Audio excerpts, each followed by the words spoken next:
Irmãos, hoje eu queria falar sobre antes e depois. Sobre o antes e o depois.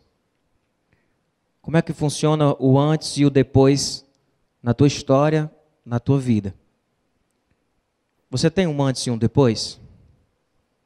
E eu fui na internet e coloquei antes e depois. Mandei procurar. E apareceram várias imagens. E eu fiquei chocado. Vou mostrar algumas para vocês. Mostra essa próxima imagem aí. Estão vendo aí? O antes e depois. Claudinha Leite, né? Passa a próxima. Tô de brincadeira, meu irmão. Olha aí. O antes e depois. Deu uma melhorada grande, não foi? Passa a próxima. Não, isso daí tá a mesma coisa. Isso não mudou nada, não. Pode passar para a próxima. Quem foi que botou essa foto aí? Olha aí, meu povo. Olha aí. Lá de cá tá parecido com alguns de vocês aqui. O de lá...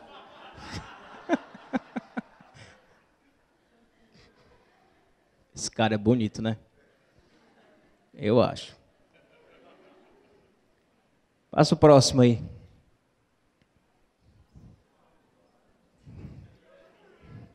Há quem diga que melhorou. Muito bom, né? Um rapaz que gosta de desafio.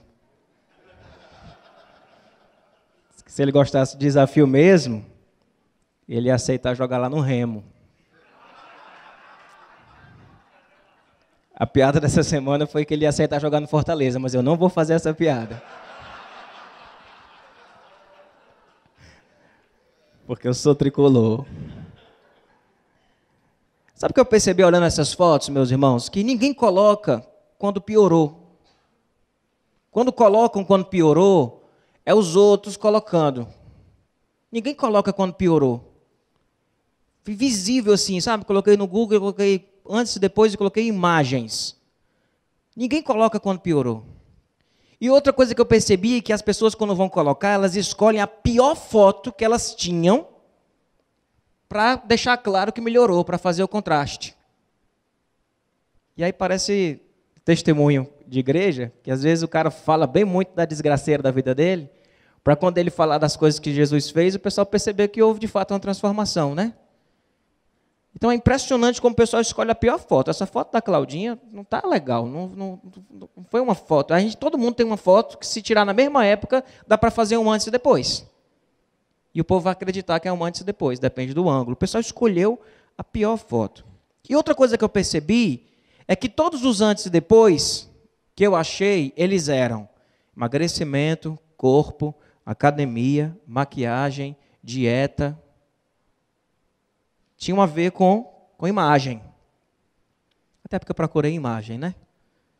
Mas era nítido perceber que a ênfase nisso está muito nas mudanças que nós fazemos no nosso físico, no nosso corpo. E eu queria trazer hoje aqui uma outra reflexão a respeito do antes e depois. Baseado no texto de Efésios, capítulo 4, que é um texto que nós vamos hoje aqui explorar juntos. E aí eu pergunto, qual seria o seu antes e depois no seu mundo interior? Qual seria o seu antes e depois no seu mundo interior? No seu temperamento, antes e depois. Seus defeitos, antes, depois. Seus talentos, as suas habilidades, antes e depois. Antes você não sabia, agora você sabe. Antes você tinha um temperamento assim, agora você tem um antes e depois no teu mundo interior? Existe um antes e depois seu espiritual? Os seus valores. Você dizia, eu acreditava assim. Eu pensava na vida assim. Eu pensava nas coisas desta forma. Eu tinha esses valores e hoje eu tenho esses valores. Na sua capacidade de amar. Existe um antes e depois na sua capacidade de amar? Ela aumentou com a sua vida com Deus? Ou a sua capacidade de amar diminuiu por causa dos traumas, das desilusões e das experiências ruins que você teve. Você está amando mais ou amando menos? Capacidade de perdoar. Os nossos pecados antes e depois, os nossos impulsos, as nossas compulsões, os nossos traumas, as nossas mágoas, as nossas amarguras. E na verdade, o que eu quero hoje aqui, de fato, que nós venhamos a pensar, é de quando Jesus entrou na sua vida. Você tem um antes de Jesus e um depois de Jesus.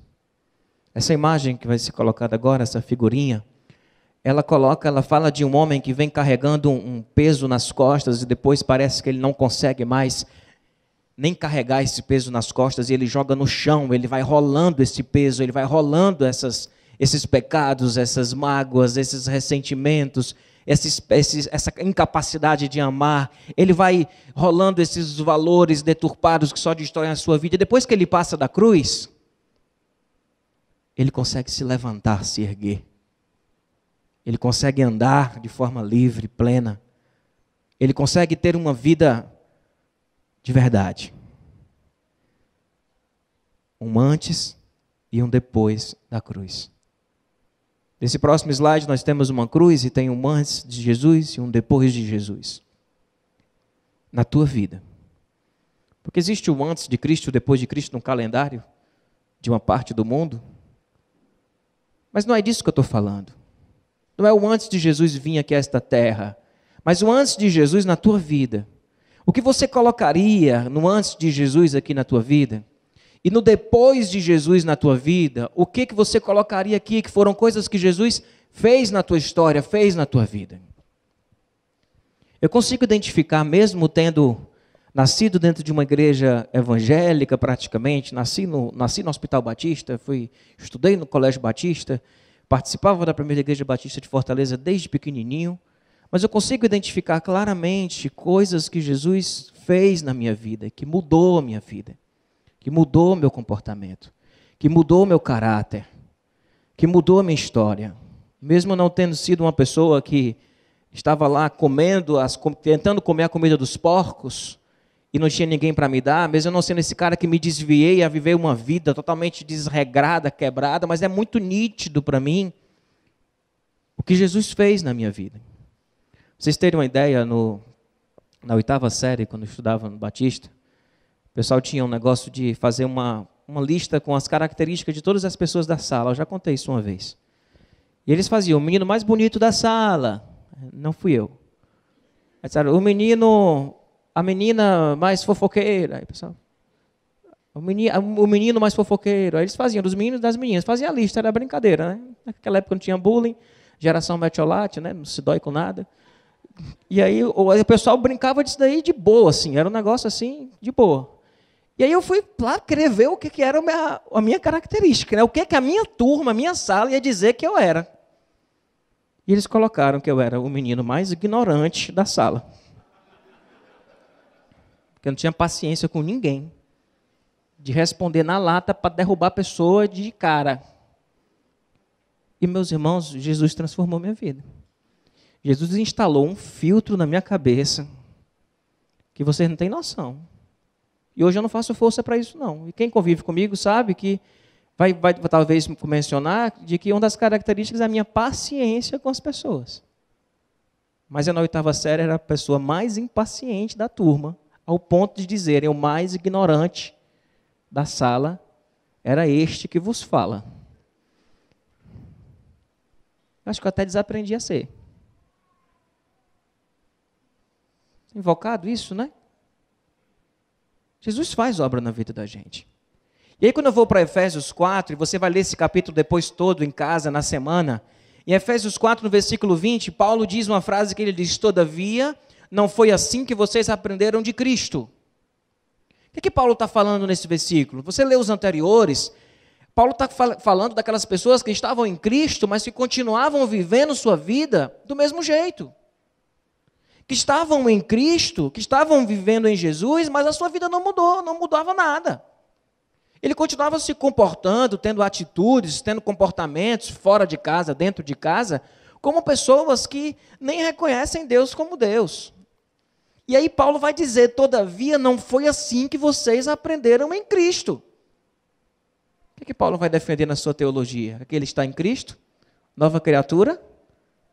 As coisas velhas ficaram para trás e tudo se fez novo. Paulo vai dizer o quê? De forma muito clara, não sou mais eu que vivo, mas Cristo vive em mim. E a vida que eu agora vivo, eu vivo na fé daquele que morreu e se entregou por mim. Paulo vai falar de uma nova criatura, de uma nova vida. E ele diz, não foi assim que vocês aprenderam de Cristo. Que vocês iam viver com Jesus e a vida de vocês ia ficar a mesma coisa. Existe uma transformação na vida com Cristo. Existe. E aí eu queria ler o versículo 22 ao 24, quando Paulo diz, nesse mesmo capítulo 4 de Efésios, quanto à antiga maneira de viver, vocês foram ensinados a despir-se do velho homem, que se corrompe por desejos enganosos, a serem renovados no modo de pensar e a revestir-se do novo homem, criado para ser semelhante a Deus em justiça e em santidade provenientes da verdade. Nós temos aqui meio que 3 movimentos.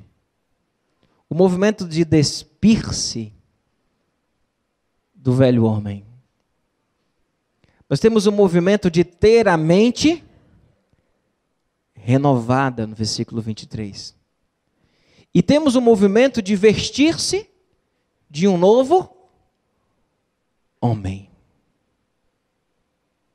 Interessante, meus irmãos, na linguagem, na tradução, a mensagem, nós temos aqui nesse 23, a serem renovados o modo de pensar, ele fala renovado a partir de dentro.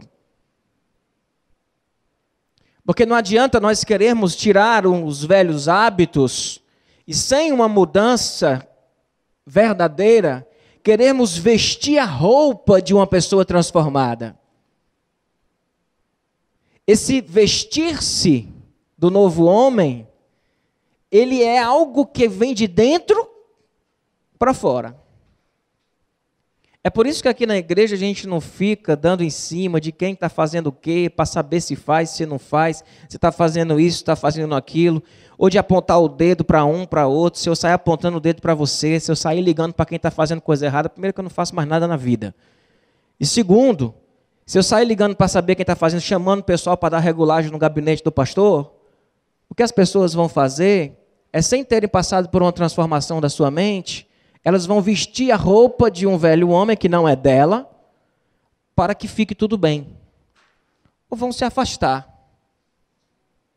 Então nós estamos vivendo aqui um movimento, 3 movimentos aqui nesse texto, que é de despir-se de um velho homem. Existe um abandonar? Existe. Existe o viver uma transformação, para a partir daí viver uma nova vida. A vestir-se desse novo homem, a ser revestido deste novo homem, que é feito semelhante, criado para ser semelhante a Deus, em justiça, em santidade e provenientes da verdade. E eu quero fazer aqui um alerta. Cuidado com o evangelho do não fazer. Embora faça parte do movimento o despir-se do velho homem, existe sim uma atitude do abandonar, mas cuidado para você não parar nisso. Para você não elaborar uma vida cristã centrada em não fazer. Deixa eu ler um texto para vocês de Efésios 4 ainda, continuando os versículos. Eu vou ler do 28 ao 30. E mostrar como muitas vezes a nossa ênfase está no não fazer. O que diz o versículo? O que furtava, não furte mais. Antes trabalhe, fazendo algo de útil com as mãos, para que tenham que repartir com quem estiver em necessidade. Nenhuma palavra torpe saia da boca de vocês, mas apenas a que for útil para edificar os outros, conforme a necessidade, para que conceda graça aos que a ouvem. Não entristeçam o Espírito Santo de Deus, com o qual vocês foram selados para o dia da redenção. Como eu falei para vocês, eu sou de igreja desde pequeno. Com 8 anos de idade eu me batizei, com 15 anos eu era líder de adolescentes, depois fui para o seminário, me tornei um pastor. E como é fácil para mim lembrar desses textos, na parte que diz, o que furtava não furte mais. Nenhuma palavra torpe saia da sua boca. E não entristeçais o Espírito Santo de Deus. Essas partes desses versículos, elas estiveram e estão muitas vezes em negrito na nossa abordagem de vida cristã. Com uma ênfase no não fazer. E mais do que uma ênfase no não fazer, colocando um ponto final depois desta frase, desta expressão, que existe depois dela, um ponto e uma vírgula. Ou uma vírgula. E quando nós colocamos um ponto depois dessa expressão, e não contemplamos o todo, nós começamos a viver um evangelho do não fazer. Eu queria compartilhar um outro texto de Paulo para vocês. Paulo estava combatendo isso em Colossenses 2, de 21 ao 23, ele diz: não manuseie, não prove, não toque. Parece o diálogo do filme Advogado do Diabo, né? Não manuseie, não prove, não toque. Todas essas coisas estão destinadas a perecer pelo uso. Todas essas coisas o quê? Essas regras. Não prove, não toque, não manuseie, não faça, não furte, não fale nenhum nome feio. Tudo isso está destinado a perecer pelo uso, pois se baseiam em mandamentos e ensinos humanos. Isso quando nós colocamos um ponto depois delas. Essas regras, elas têm de fato aparência de sabedoria, com sua pretensa religiosidade, falsa humildade e severidade com o corpo, mas não tem valor algum para refrear os impulsos da carne. O que Paulo está dizendo? Paulo está dizendo que não adianta trabalhar com regra. Existe um despir-se do velho homem, existe uma mente transformada, existe um revestir-se, um vestir-se de uma nova criatura, de uma nova vida. Mas isso não vai funcionar com regras. E quando nós colocamos um ponto depois do não fale palavra torpe, não minta, ponto, não faça isso, não faça aquilo.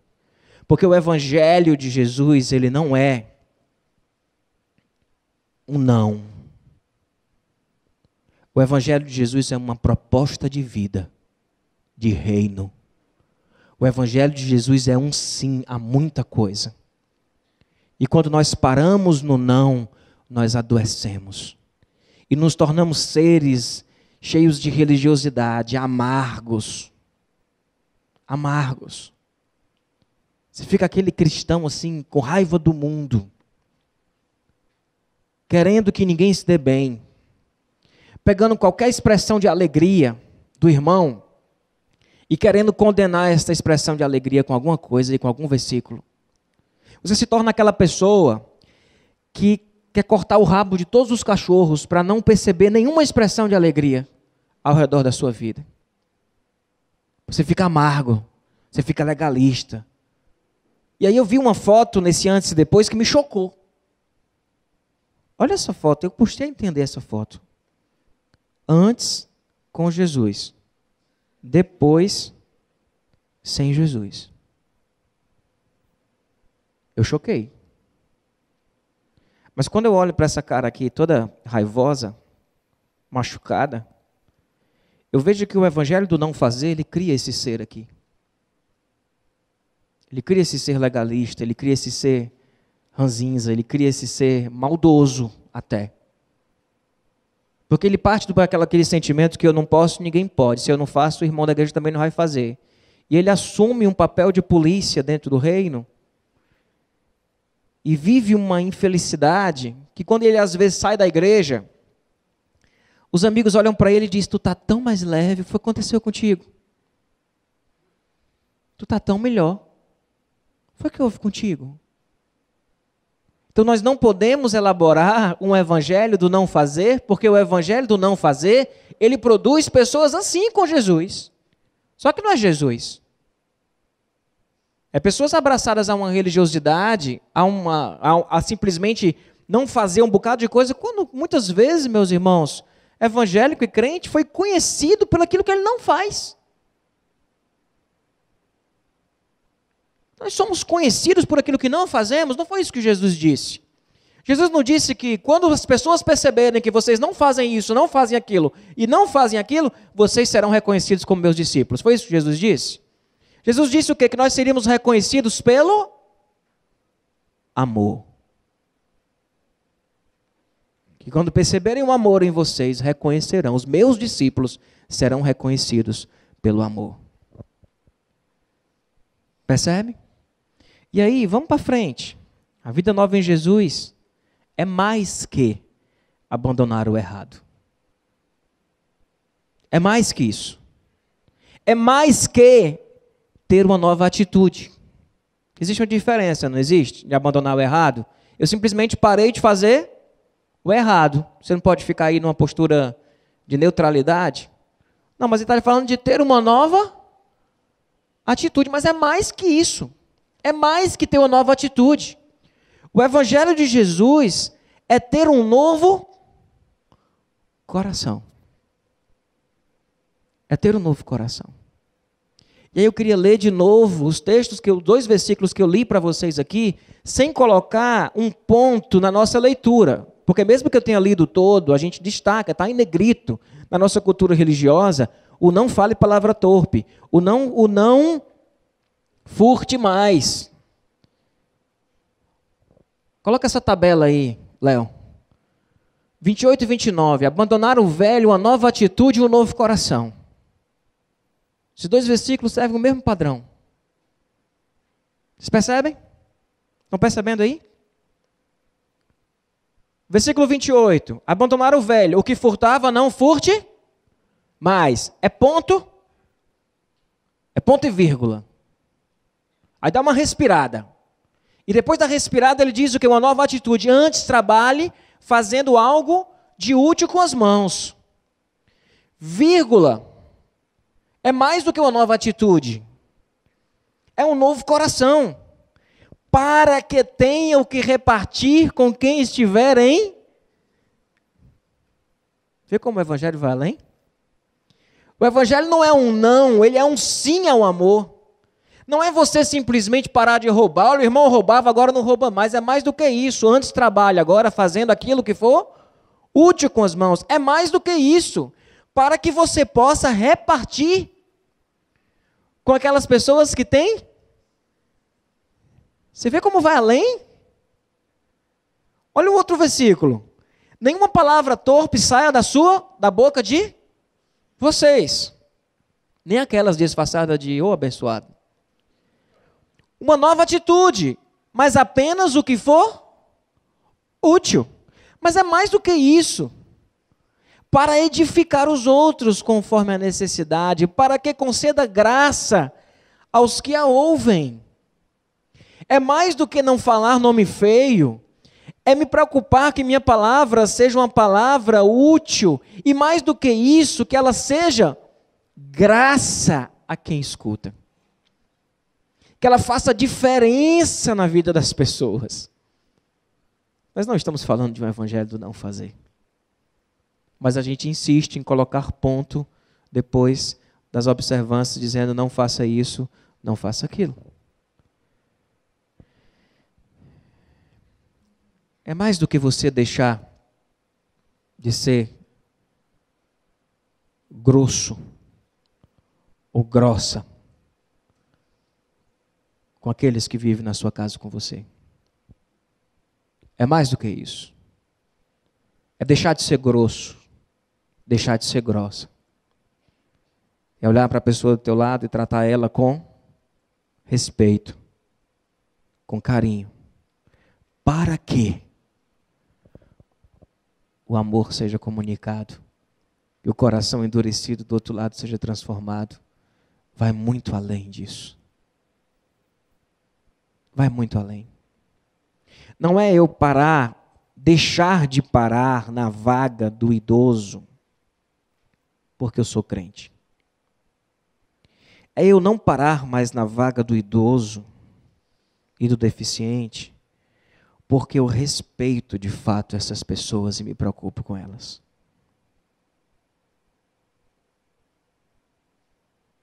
Percebe? É uma mudança de coração. A gente não está falando de uma mudança de comportamento. Não estamos falando disso. Interessante que Freud, quando vai falar da religião, no futuro de uma ilusão, ele diz que a religião chegaria ao fim quando duas coisas acontecessem. Quando a ciência descobrisse os fenômenos da natureza que o homem não conseguia explicar, como terremotos, o que fosse, e por isso atribuíam a Deus, a ciência vai explicar isso, e a gente não vai precisar mais de um Deus criado por nós para explicar os fenômenos da natureza. E ele disse que a religião ia acabar quando acontecesse uma segunda coisa, que era quando o homem não precisasse mais de um Deus para não matar. De um Deus dizendo não mate para não matar, porque ele teria uma consciência social de sustentabilidade, de que se ele não pode matar o seu próximo, ele entenderia isso e não faria mais isso. Não precisaria mais da religião. E talvez a religião seja isso, seja um não fazer. Seja algo para realmente segurar, manter o nosso leão controlado. Mas o Evangelho de Jesus não é só isso. O Evangelho de Jesus é uma proposta de sim. É quando eu paro de fazer as coisas erradas porque minha mente foi transformada. E minha mente transformada vai gerar uma transformação de dentro para fora e vai me levar de fato a uma nova postura, uma nova atitude, porque o meu coração foi transformado. Eu estou olhando diferente para as pessoas. Não é eu parar de tratar mal os meus empregados ou as pessoas que estão abaixo de mim na cadeia alimentar, porque eu sou crente. Mas eu passar por uma transformação de mente, onde eu passe de fato a entender que todas as pessoas são iguais. E de que todas as pessoas merecem respeito, dignidade, que eu não sou melhor do que ninguém. Isso é uma transformação. E aí eu mudei porque eu estou entendendo que a dignidade do ser humano não está na roupa que ele veste, não está no cargo que ele ocupa. O valor dele está em quem ele é como pessoa. E por isso eu passo a tratar do mesmo jeito quem tem pouco, quem tem muito. Quem está acima de mim e quem está abaixo de mim. Isso não é algo que eu tenho que fazer porque eu sou crente, mas é algo que por uma mudança de pensamento, de dentro para fora, há de mudar a minha atitude e o meu coração. É um despir-se, é um renovar a mente para vestir-se do novo.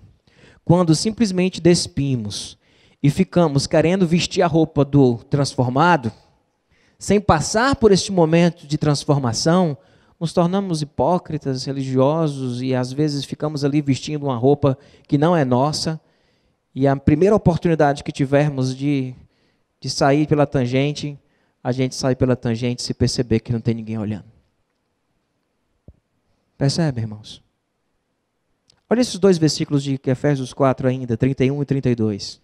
Ele diz, livrem-se de toda amargura, indignação e ira, gritaria e calúnia, bem como de toda a maldade.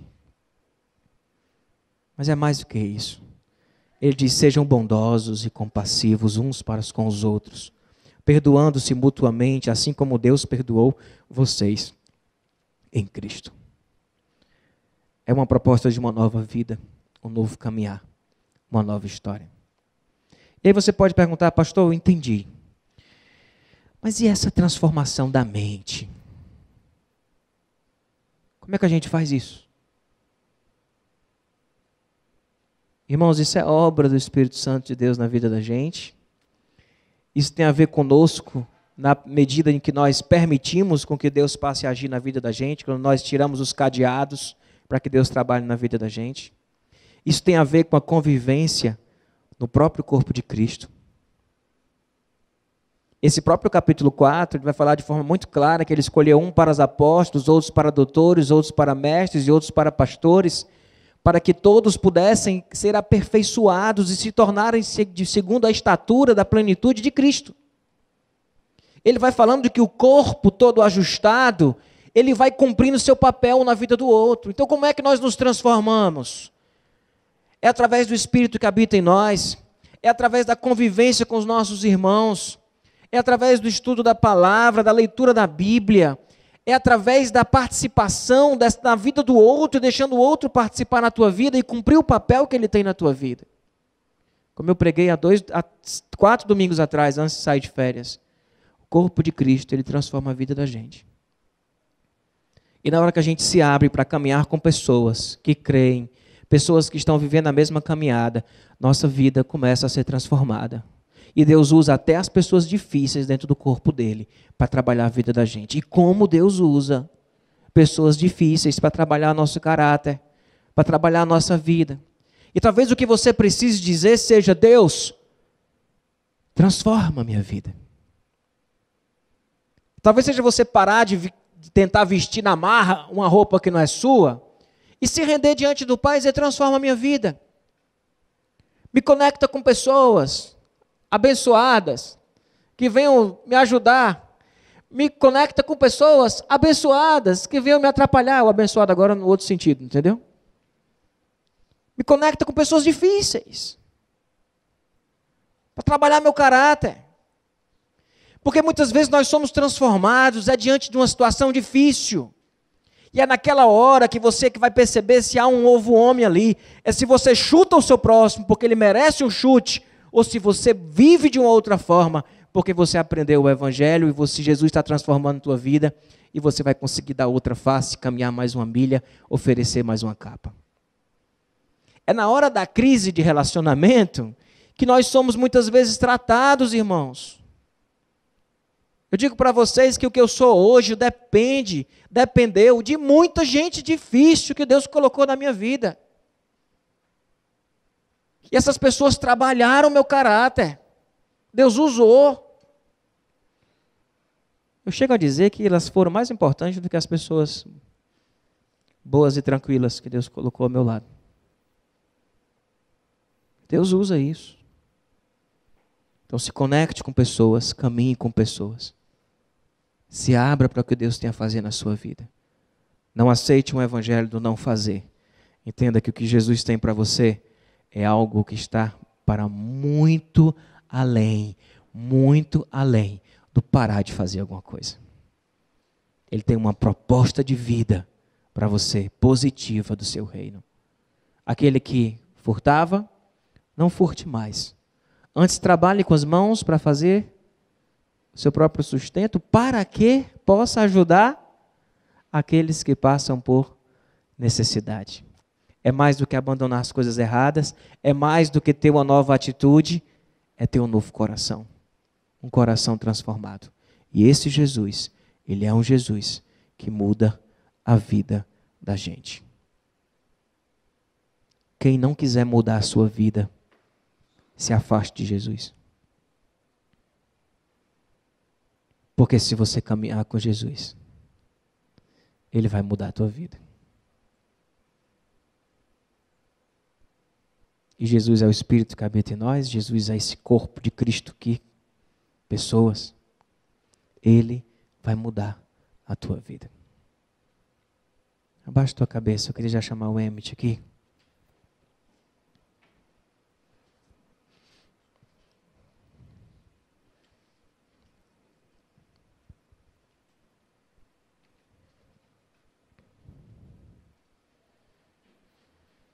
Que você perguntasse para Deus hoje, dizer: Deus, o que é o antes e o depois de Jesus na minha vida? Existe esse antes e depois?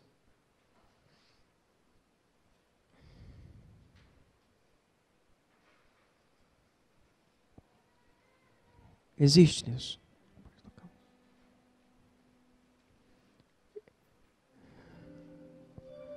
Talvez seja a hora de você dizer: Pai, muda a minha vida. Às vezes a gente fica só ouvindo as pessoas dizendo: mude, mude, mude. Mas na verdade o que a gente precisa é a gente olhar para Deus e dizer: muda, Pai, a minha vida. renova. Renova o meu pensar. Me renova a partir de dentro.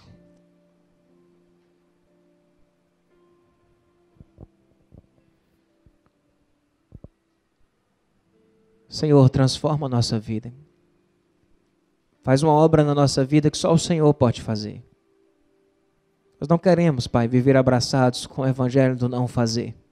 Embora entendamos que, Senhor, existe muita coisa na nossa vida que nós precisamos abandonar.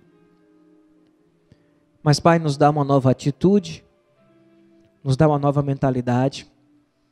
Senhor, nos dá um novo coração.